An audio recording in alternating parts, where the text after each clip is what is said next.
So the last word of today's general session will go to our chief.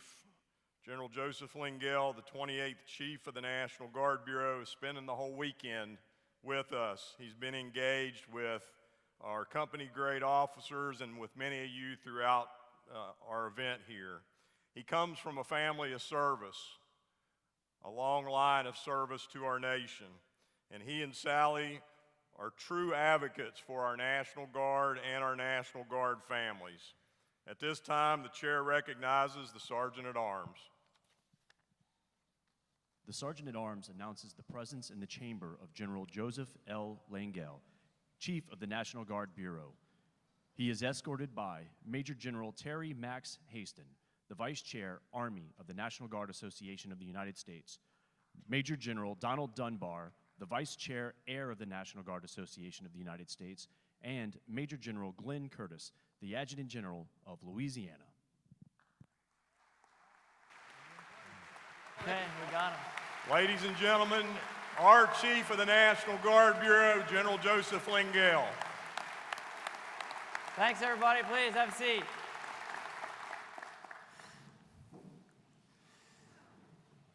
Well, good morning, everybody. I see some of us were able to still make it to the show this morning.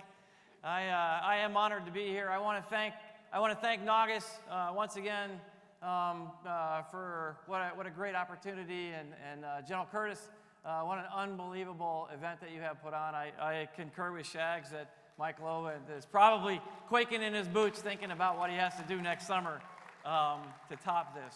But I just want to say a word about this association. I always feel somewhat odd coming to this stage and talking to us about you. But I feel like you think of where we have come, and I saw that this was billed as General Lengyel's State of the National Guard brief, and the State of the National Guard is we have become one hell of an operational reserve, and in many ways, thanks. In many ways, that has been enabled by some of the things that this association has done, whether through advocacy or legislation and the like, to help the men and women who serve in the United States Army and Air National Guard to be compensated, to be taken care of, to keep their employers, to keep the families as part of this team, because otherwise it just wouldn't be there. I want to thank my good friend General Dave Goldfein. It is, sir, an honor to work with you as a member of the Joint Chiefs of Staff. I want to say for our Air Force, we are proud to be part of one Air Force, and we have felt that way a long time. We are also proud to be part of one Army, and we're glad to be in the club. And I think that, without a doubt, you are the right chief at the right time to be part of that. And thank you, sir, for being here and all the time you're spending with us today.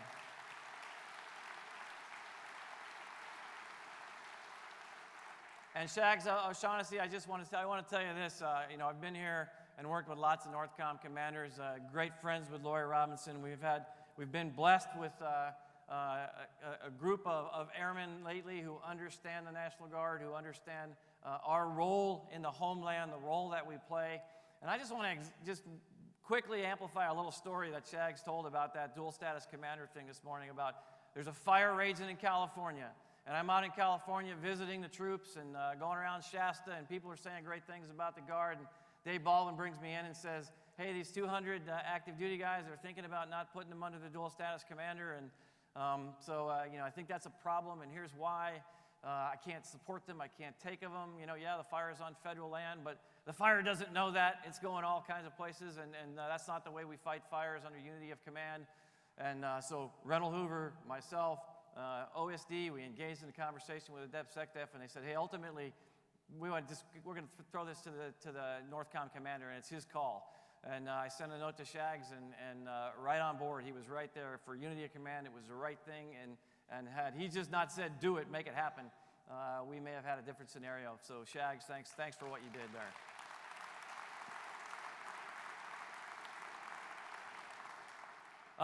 To some of the men in this front row, the former chiefs, I know General Grass, General McKinley, General Blum, General Davis, Some aren't here. General Conaway, I know. General Temple's not here. Weren't able to make it, but I want to thank you for your leadership.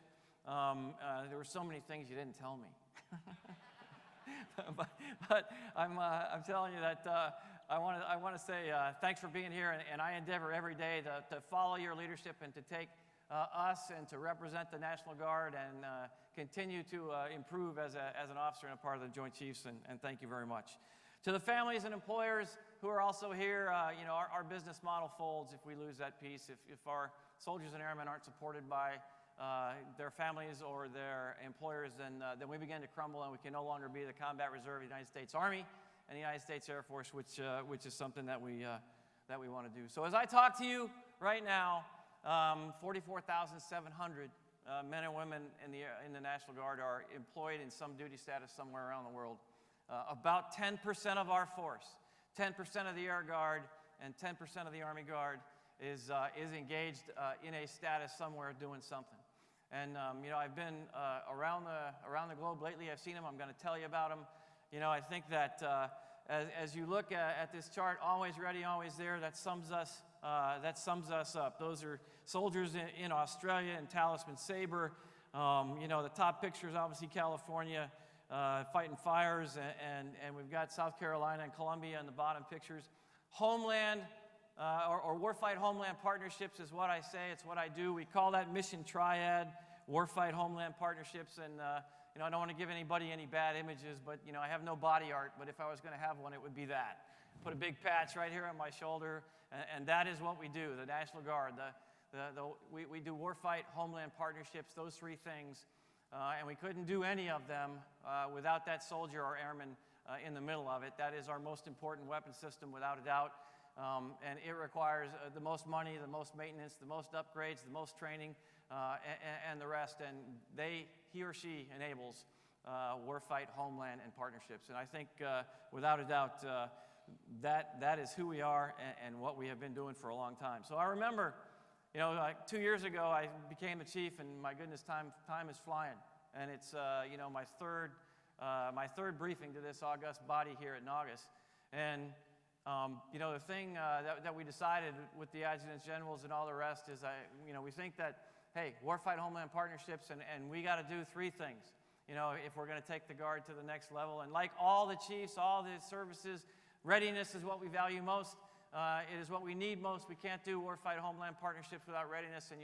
And so what I'm going to do here in this brief, I got a lot of slides. We're going to rip through them fast.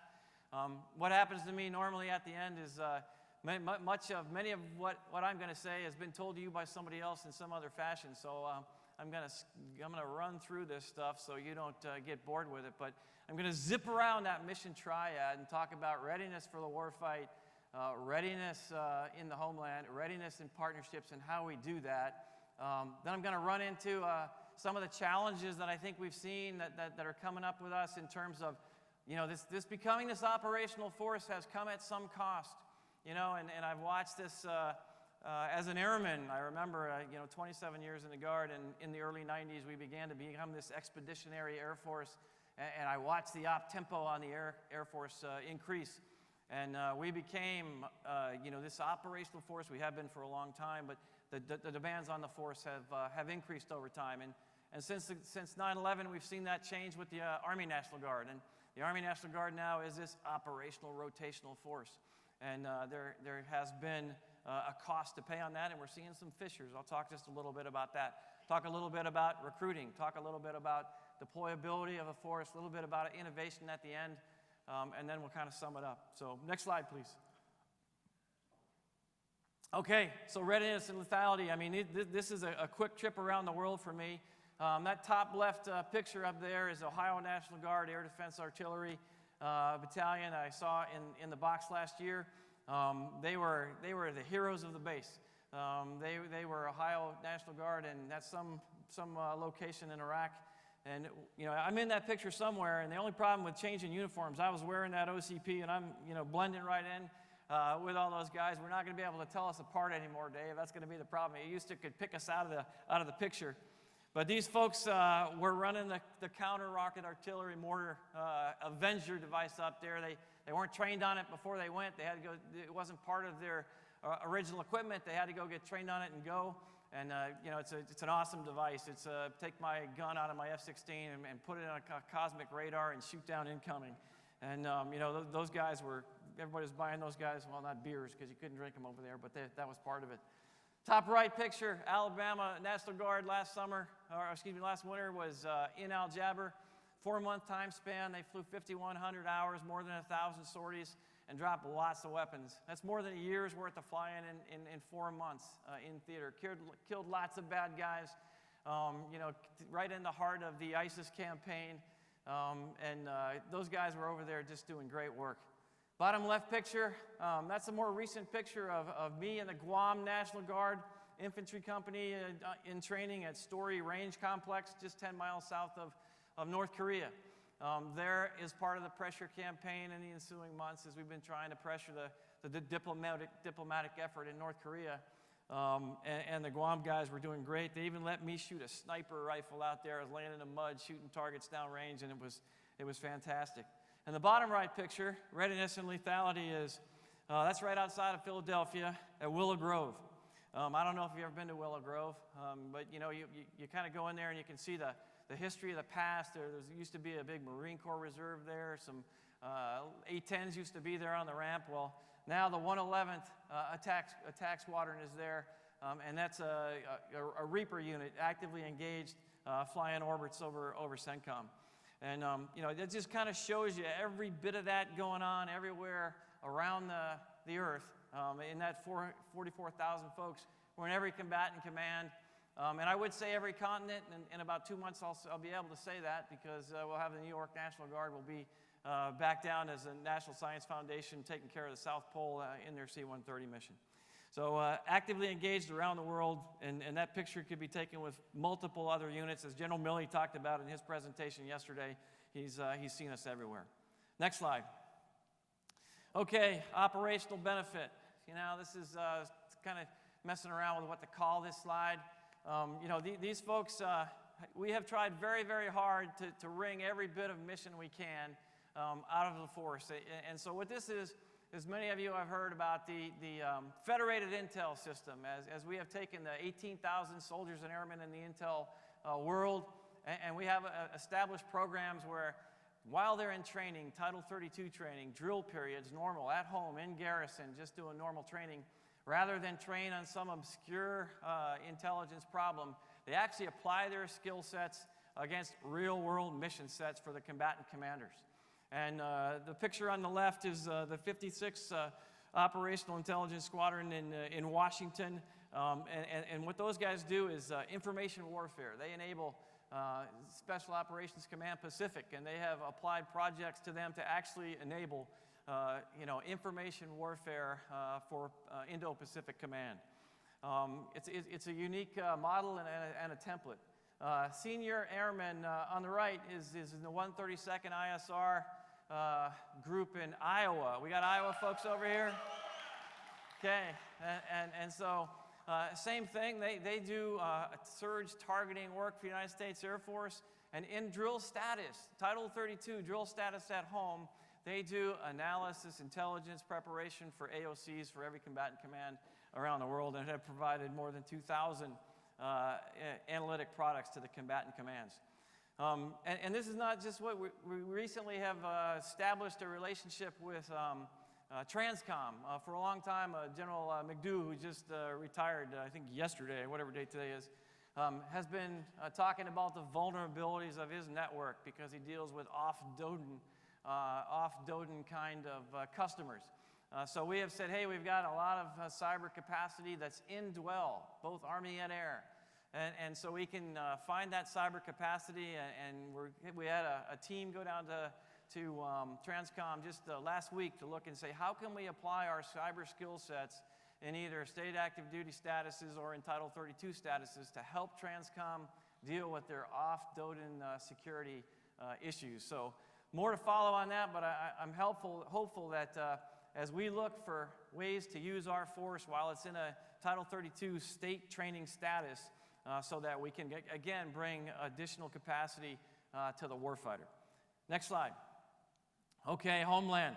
so we've seen all this before. Much of it, General O'Shaughnessy talked about it in his world. So last year when we were coming to this thing, when I was coming to this fight, we had Texas, Puerto Rico, Florida, and Virgin Islands were kind of all in a stance getting ready to deal with hurricanes. And so the fires in the West, they were raging last year, they were raging this year, and we continue.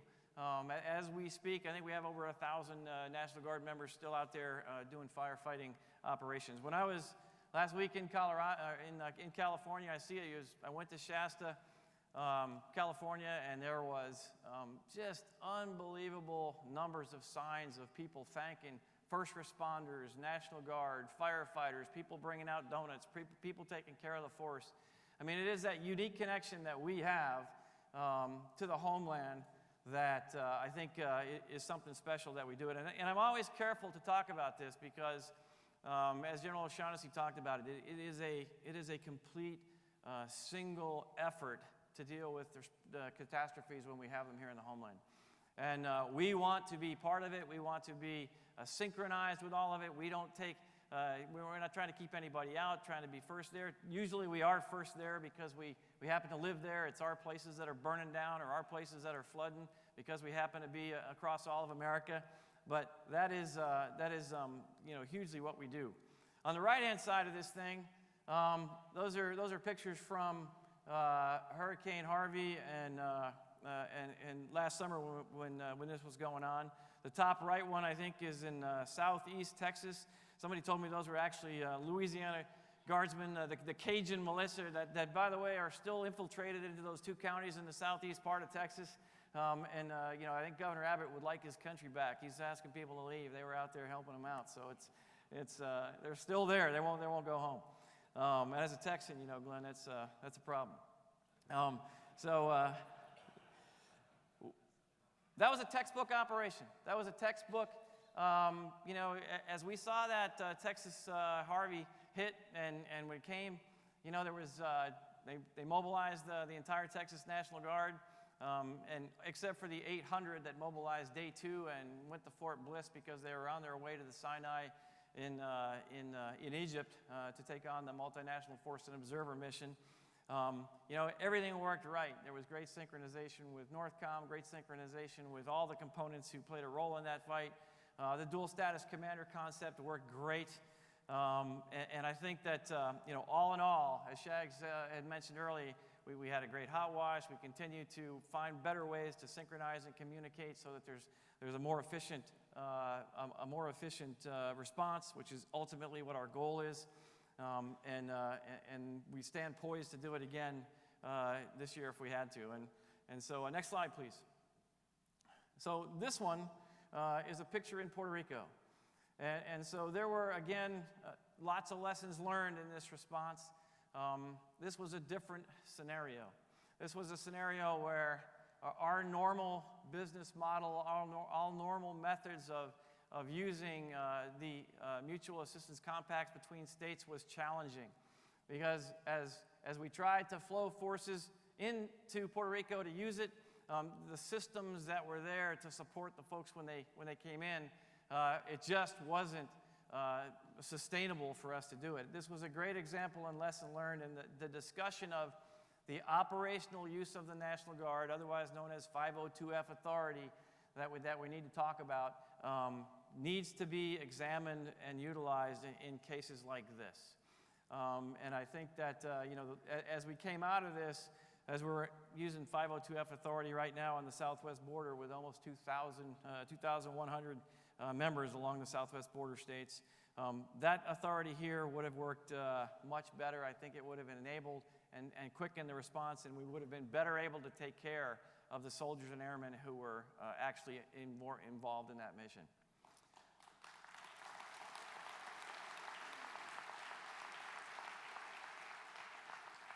Next slide. Okay, the homeland is no longer a sanctuary. Right now we have 992 men and women sitting out there on alert, ready to do the alert mission with National Guard. The Capitol Guardians, 113th Wing sitting right there, has been doing this mission for a very long time, and I think that obviously from a readiness standpoint, we're good at this. 15 of the sites are manned, as General O'Shaughnessy was talking about.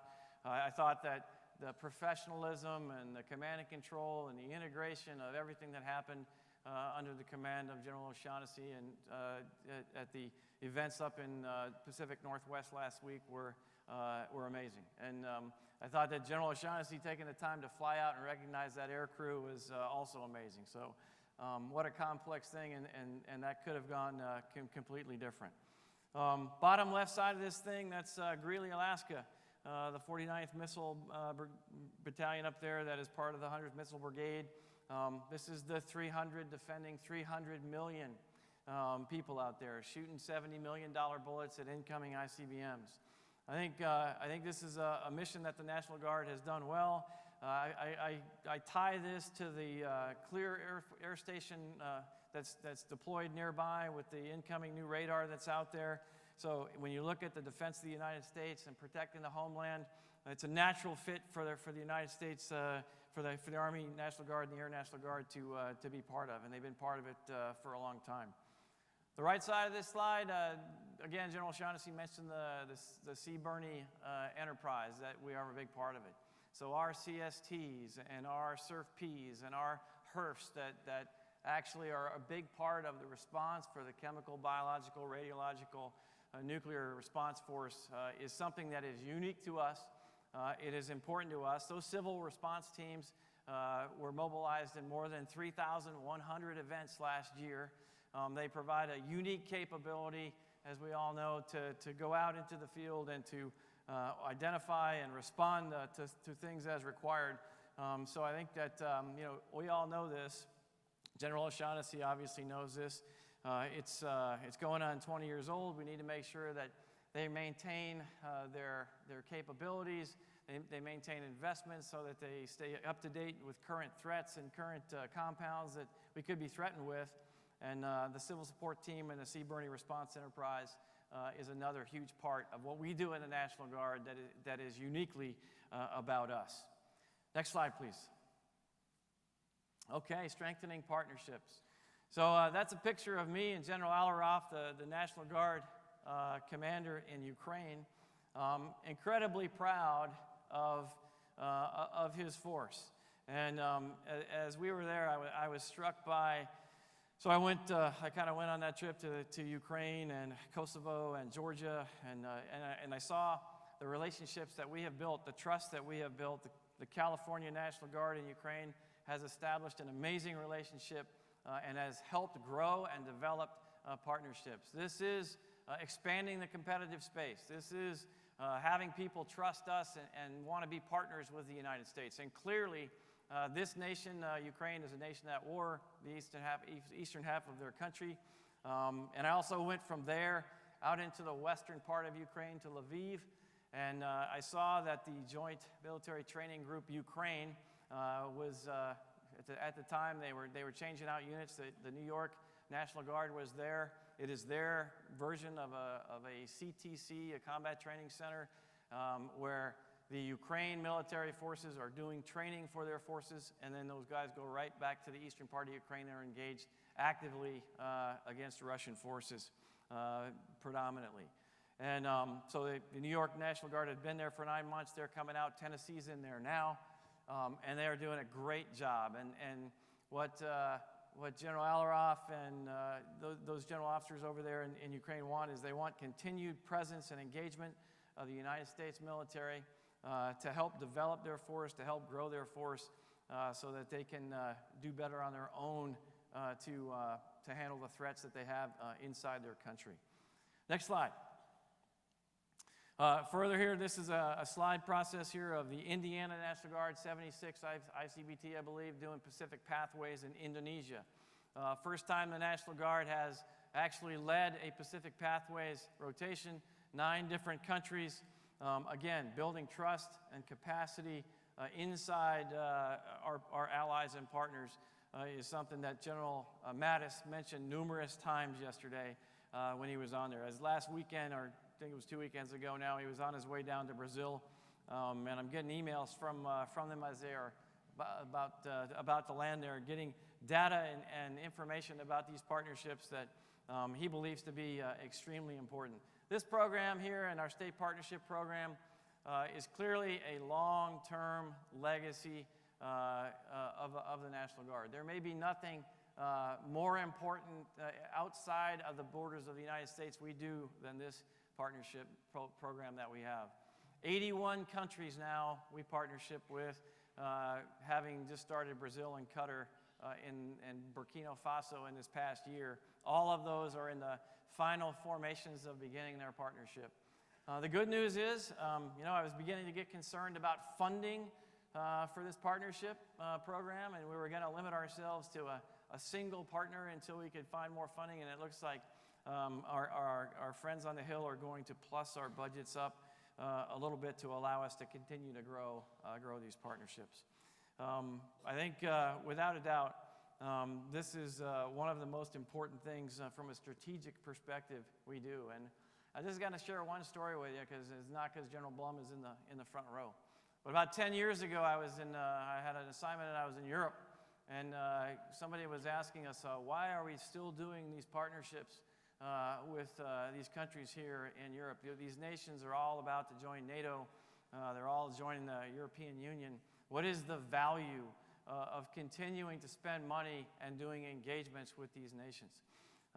And at the time, General Blum said, wait a minute, hold on, you don't understand. I want you to all understand that this is a long-term program. We have not yet begun to realize the benefits that we have from having these relationships and this trusting relationship with all of these partners. And sure enough, and at the time, the Russians had yet to rise, become aggressive again back in 2004, 2005 timeframe. And you go forward 10 years, and it's a completely different picture. And because of these relationships, we have assured our partners. They know we're valued partners. They are better, stronger, more capable militaries because of it. We are better nations because we understand the cultural differences between our countries. And in many ways, it is a very important program. We just celebrated 25 years from the 13 original partnerships that started by General John Conway in 1993. And without a doubt, I think this is clearly one of the most important things we do. Next slide, please. Okay, so readiness takes time. So this slide is kind of about a rotation I just visited at the National Training Center. It looks a lot different on the ground than it does from the cockpit of an F-16. I'll share that with you. And I was astounded by frankly, the demands on the brigade commander in a combat environment on the ground with, what I thought was limited situational awareness, where 100 degrees, there's people, SA is degraded, and it was an amazing thing for me to watch and to see. Pennsylvania 56th Stryker Brigade was out there. They had an infantry company from Lithuania with them. Lithuania is their state partnership partner, and they got into the box and they did very well. General Milley, I talked to him yesterday, was very happy with what they did. But the enormity of maneuvering a Stryker Brigade around a desert against an opposing force was something to behold.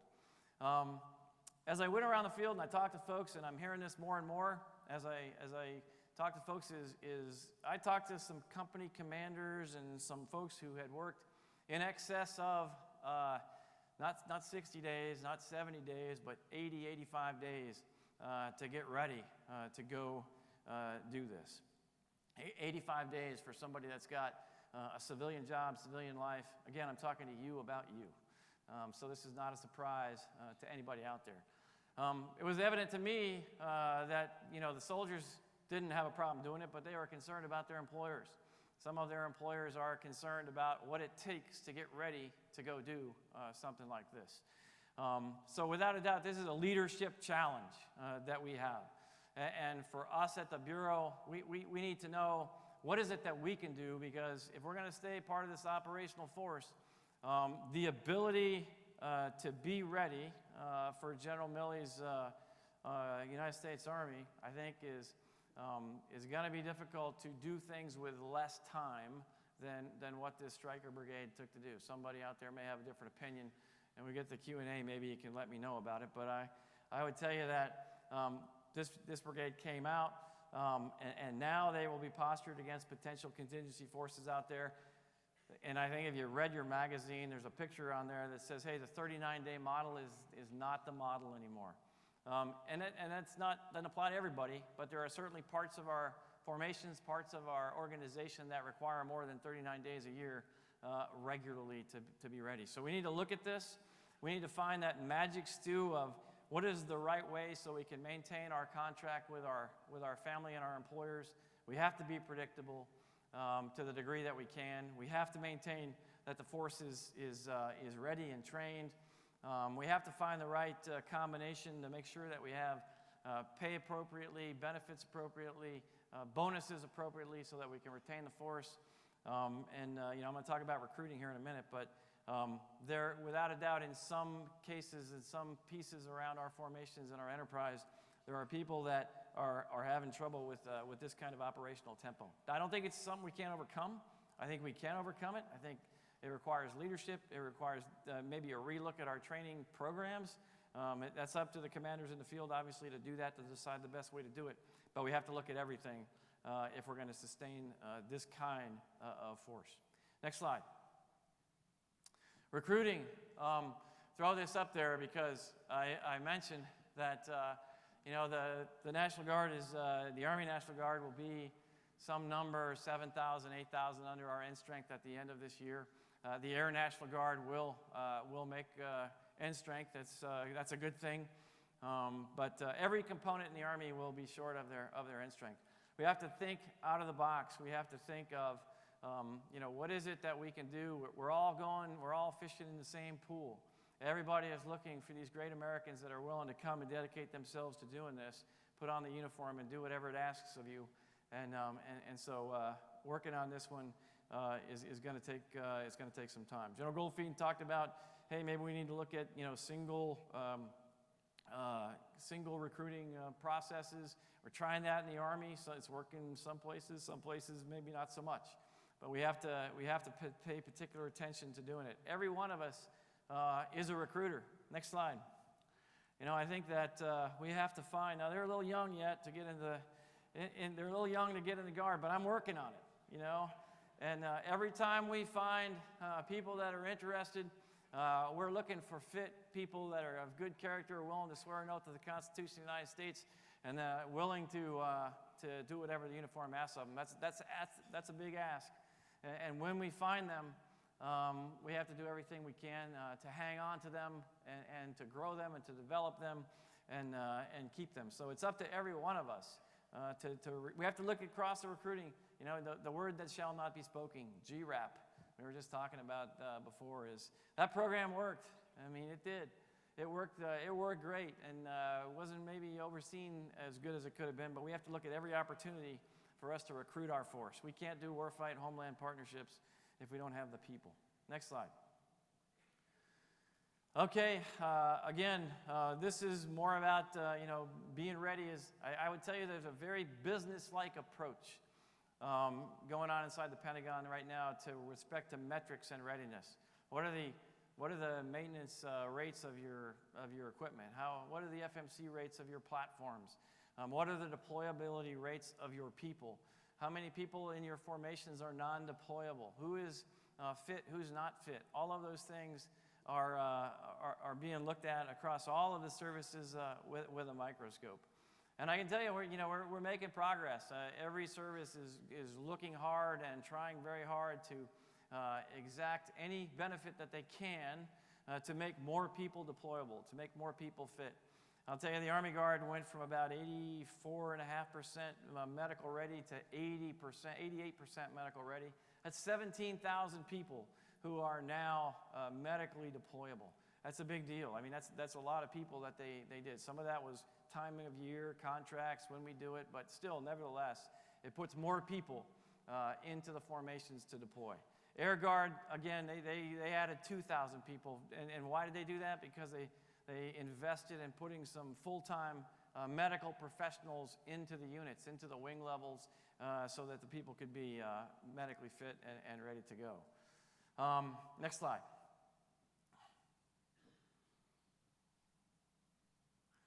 Full-time support. Full-time support is an issue that is, I think, important to us. This is predominantly an Army issue. General Milley talked a little bit about it yesterday.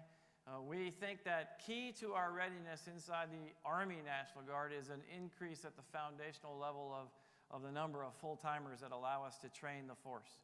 On the air side, we have a great ratio, we think. The business model has about 35% of the force full-time, about 65% of the force part-time, and that has worked for us and allowed us to sustain a pretty high readiness level. It's not quite as good as the active component, but it's close. The Army model is obviously we have different readiness standards that we try to maintain, but we're asking 16%, 16.5% full-time force inside the Army National Guard to do what it takes, to get the force trained, to get the ranges scheduled, to make sure that all the equipment works so that when the part-time force shows up, we can go into the field and we can do our training. So we need to raise the numbers of full-timers across as we go so that we can have the force ready to train when it comes to work. Also embedded in this is the discussion of what is the mix of the full-time force. As we have migrated to this operational force, there seems to be more of an affinity to move the force to AGR assets, active guard reserve, as opposed to dual status technicians. I think there's a lot of part of the force that thinks that over time we need to change those ratios and have less dual status technicians and more AGRs such that we can attract that kind of force structure to be part of the full-time force and move ahead. So we're still looking at that and trying to make sure that we have the right mix going forward. Next slide. Okay. Beckwith Havens. First, we call him kind of the first member of the Air National Guard. I think he was an individual who was a New Yorker. He worked for an aircraft company, and he was one of the ones that actually just kind of decided one day that maybe the New York National Guard needs to have some of these aviation platforms, and the first signal company in the New York National Guard in about 1912. And that's the kind of innovation that we do. They were telling me, somebody said, hey, they thought this was a picture of me in pilot training. And I thought, well, I can see the resemblance. But in 1965, Secretary of the Air Force, then Brown, I believe it was, actually pinned Air Force wings on this guy as one of the first airmen to do it. But that begat the beginning of aviation inside the military. And people just saw new ways to use it. It was a new domain. I love General Goldfein's discussion yesterday of the lanterns and how it impacts the complexity of war. These brilliant men saw this. And recently I was on a trip in Paris, in France, to commemorate the 100th anniversary of World War I. Got to go in and see the Lafayette Escadrille in there, the memorial to some men of the United States at the time who were airmen. They were mostly of means, because back then you had to be of means if you were an airman, because it was expensive to fly. And what a memorial it was to be part of the Lafayette Escadrille with the 68 tombs in the bottom of that thing that were Americans that were willing to go over there and fly with the French in World War I. And this was the beginning for us in the air, and I just thought it was kind of a neat picture, so I put it in there. Next slide. Innovation in cyber. So there is some change going on here in cyber. Obviously, cyber enterprise appears to be growing.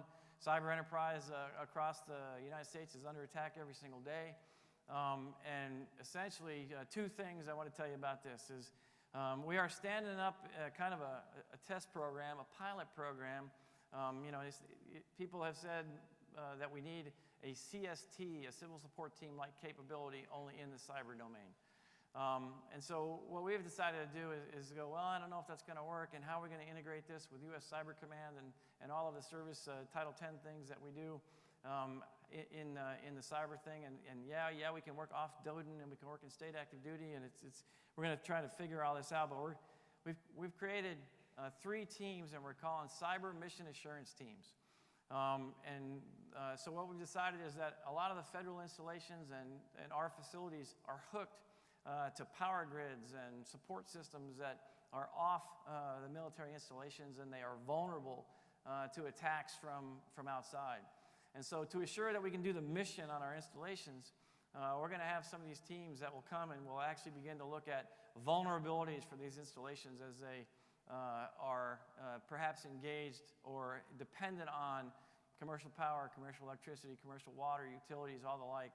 And so we've selected 3 states, and the states would be Hawaii, Washington State, and Ohio, to stand up this team.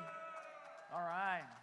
I better get those right, because I don't think I can take it back now. But, they'll have a few extra full-time folks. They've kind of developed their own ops on how they're going to do it. We decided we don't want to tell them how to do it, because they might figure out a better way than we could ever possibly think of. And so they're going to run this test starting in October. It's going to go on for about 18 months. And when they come out the backside, we're going to determine if there's value here to further expand that program throughout the 54. And we'll take a look at that. Next slide.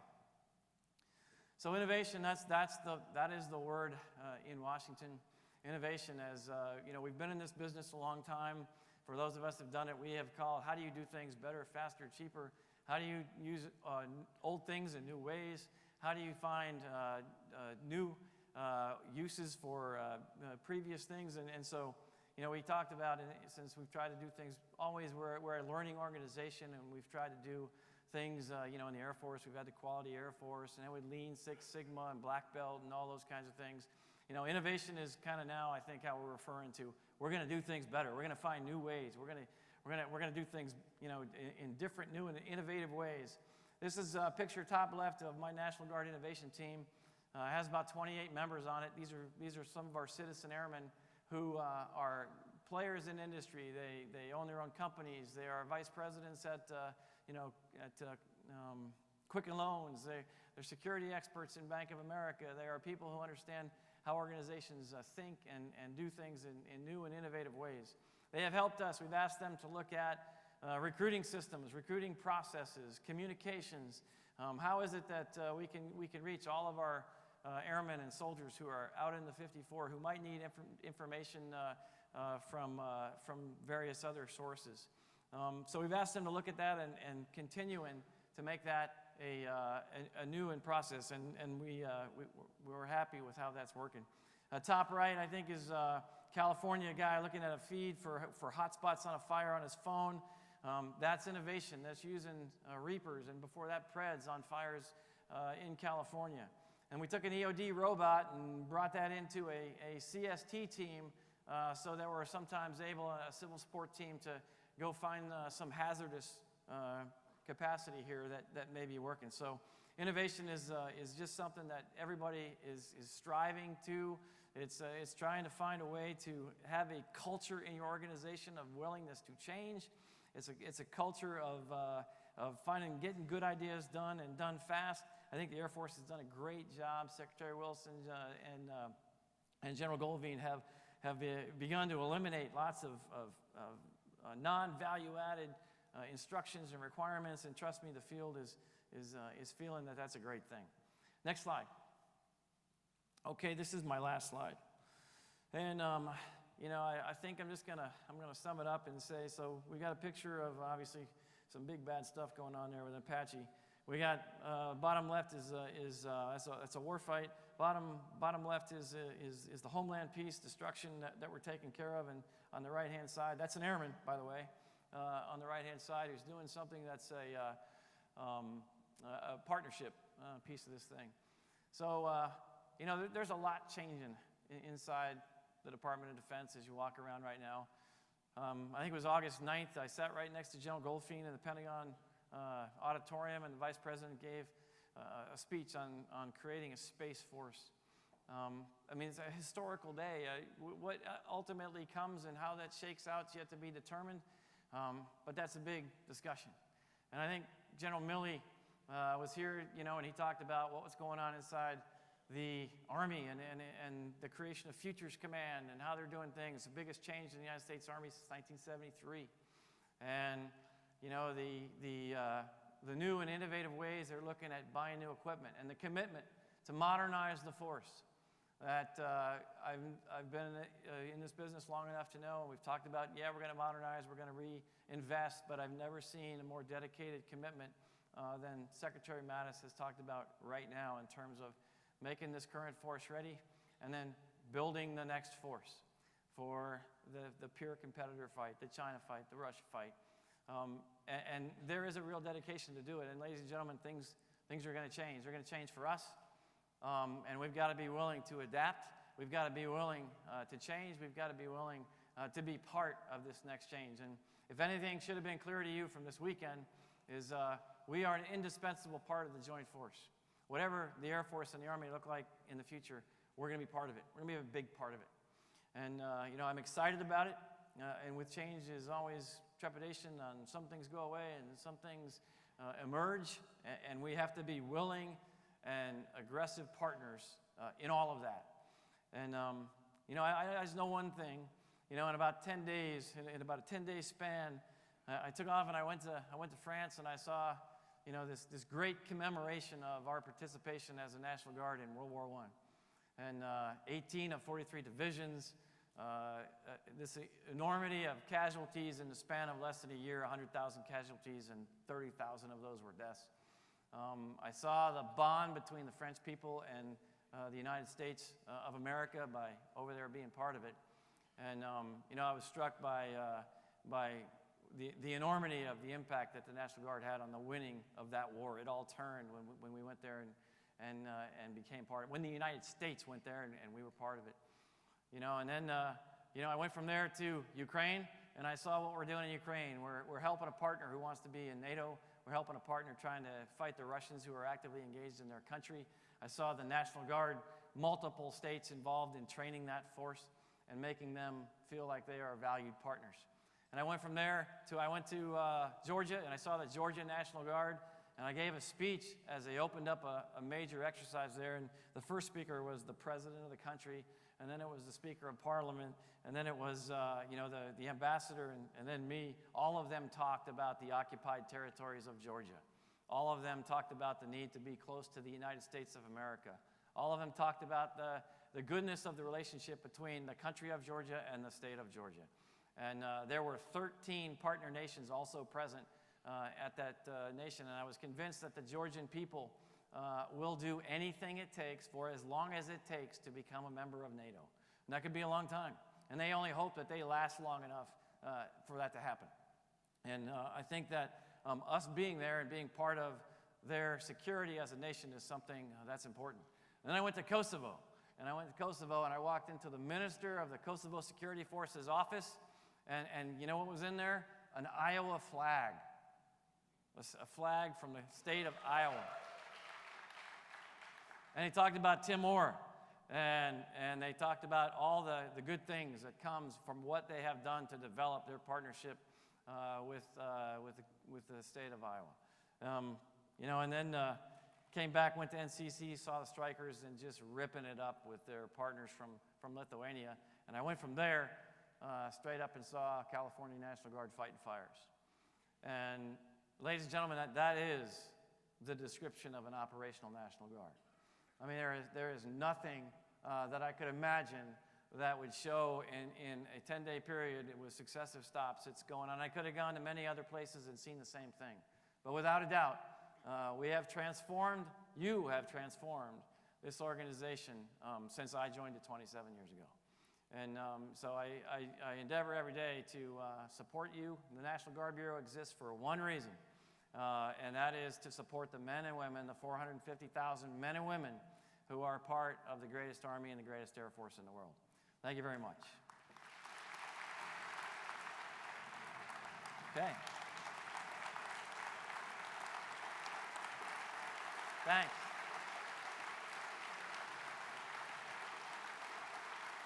I'll be happy to take some questions. Happy to take some questions. Some questions for the chief? Sir, to the left. Okay, to the left. Good morning, sir. Colonel Atchison with the Iowa National Guard. I have a question. Hitting my mailbox right now is the August 18 edition NGAUS National Guard magazine. On the front cover is a beautiful picture of 2 AT-6 Wolverines. I haven't had a chance to read the article.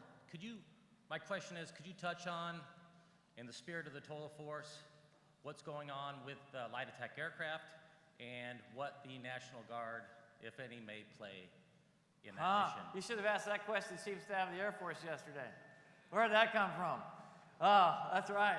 So here's what I can tell you. I know the Air Force is seriously engaged in looking at the light attack aircraft.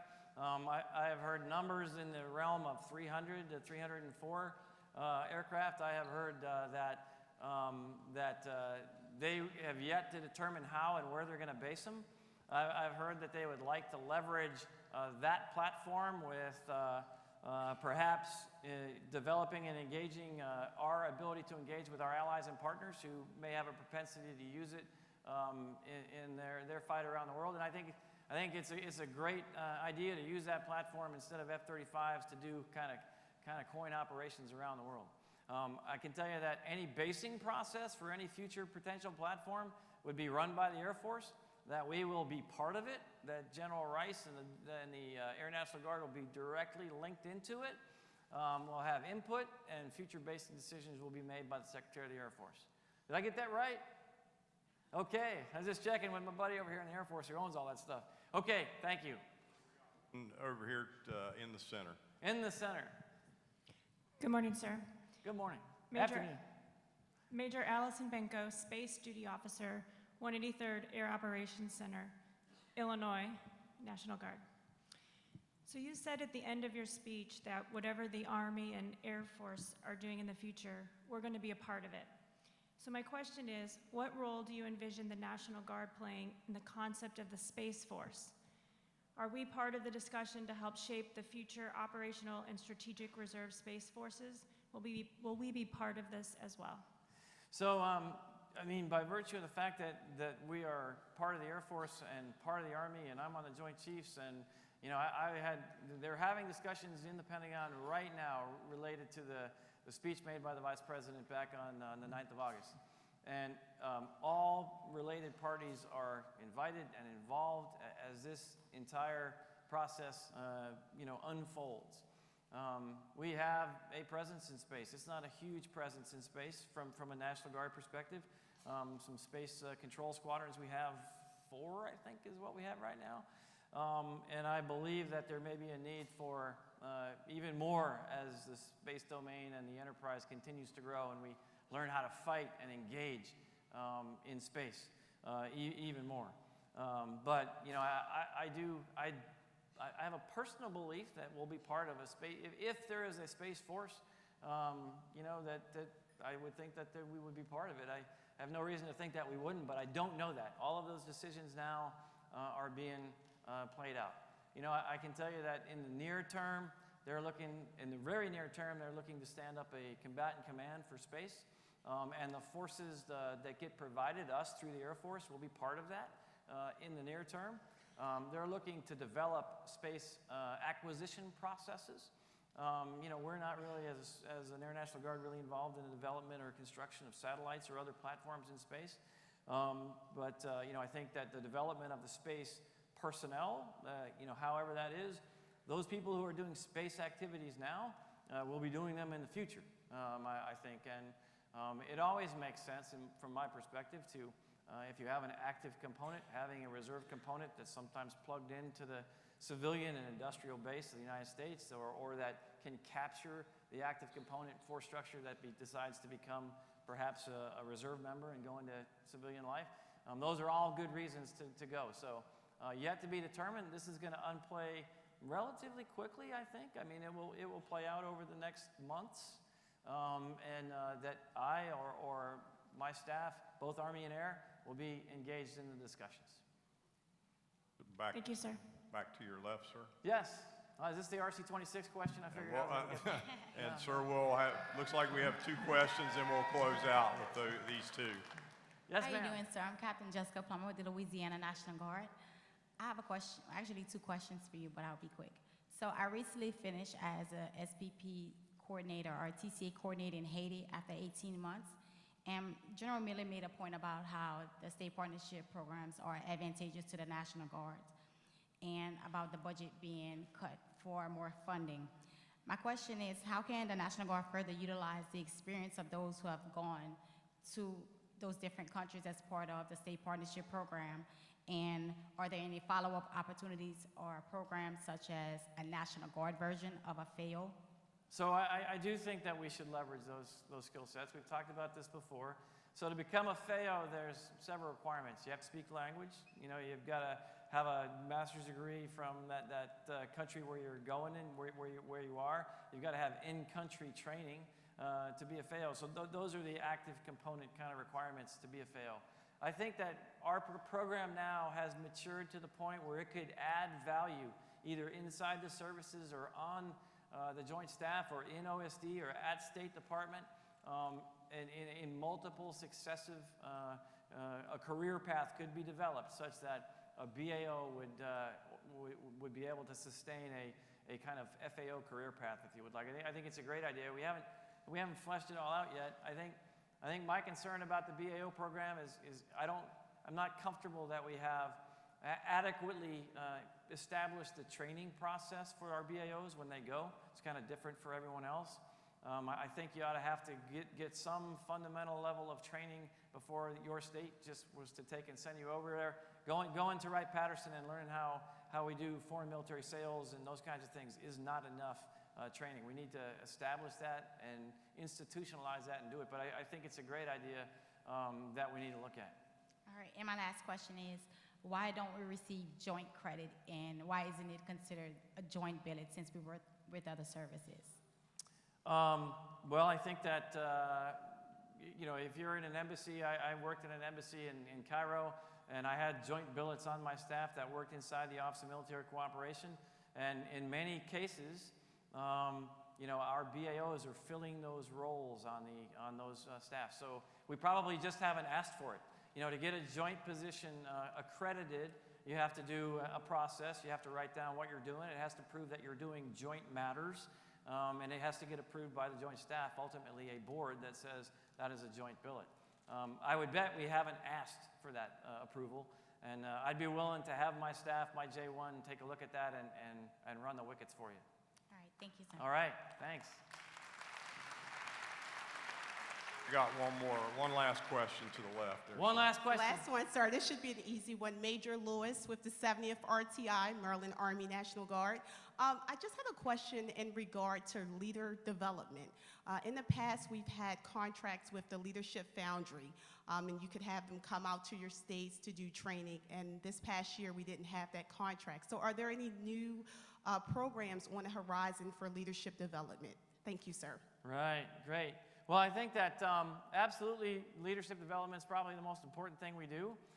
And traditionally, I mean, while we do have some of our own institutional, foundational National Guard leadership development programs, many of our programs run through the service programs, the Army and the Air Force, and I think that's a good thing. And then we have, where it makes sense, our own individual leadership development programs for the individual states and for the National Guard. You know, beyond that, I'm not aware of any other additional new programs that we're coming up with, but we can look at it. I'm going to hide here behind these ladies and hang in there. So, Yes. Thank you, ma'am. Thank you for the question. Sir, Okay. we greatly appreciate your advocacy, the sacrifice you and your family make on our behalf and on behalf of all the members of our association and the National Guard. Thanks for being our chief and our champion. Hey, thank you, Jim. Thanks, Appreciate sir. it very much. Thank you all. Thank you all very much. Sergeant at Arms will please escort our guests from the podium. Okay.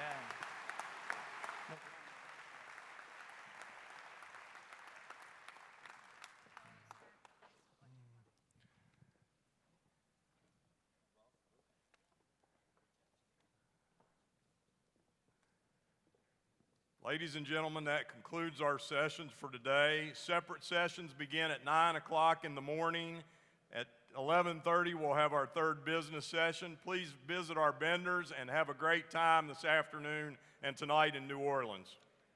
We are now in recess.